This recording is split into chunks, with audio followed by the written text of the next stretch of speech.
নমস্কার বন্ধুরা, আজকে একটি নতুন রেসিপি নিয়ে আপনাদের সামনে হাজির হলাম। কুমড়ো ভর্তা। তার জন্য এখানে নিয়েছি আমি কুমড়োটাকে এভাবে কেটে নিয়েছি, আর নিয়েছি পেঁয়াজ কুচি, কাঁচা লঙ্কা আর রসুন। চলুন তাহলে রান্নাটি করে নিই, দেখতে থাকুন। দেখুন বন্ধুরা, আমি কড়াইটি গরম করে পরিমাণ মতো তেল দিয়ে দেব। কুমড়ো ভর্তার জন্য সাধারণত সর্ষের তেলই ব্যবহার করব। এবার পেঁয়াজ কুচি, রসুন, কাঁচা লঙ্কাটা দিয়ে দেবো তেলে।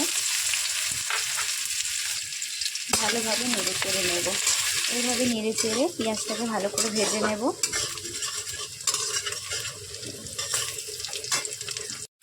দেখুন বন্ধুরা, আমার পেঁয়াজটা ভাজা হয়ে গেছে, এবার তুলে নেব।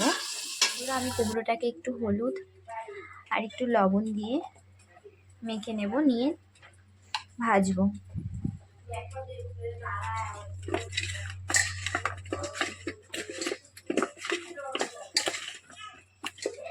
বন্ধুরা, তেলটা গরম হয়ে গেছে, এবার কুমড়োগুলো দিয়ে দেবো এক এক করে, ভেজে নেবো ভালো করে। দেখুন বন্ধুরা, আমি কুমড়োগুলো সব দিয়ে দিয়েছি, এবার ভালো করে ভেজে নেব। বন্ধুরা, আমি কুমড়োগুলো ভেজে নিয়েছি, নামিয়ে নিয়েছি ভেজে, এবার মেখে নেব।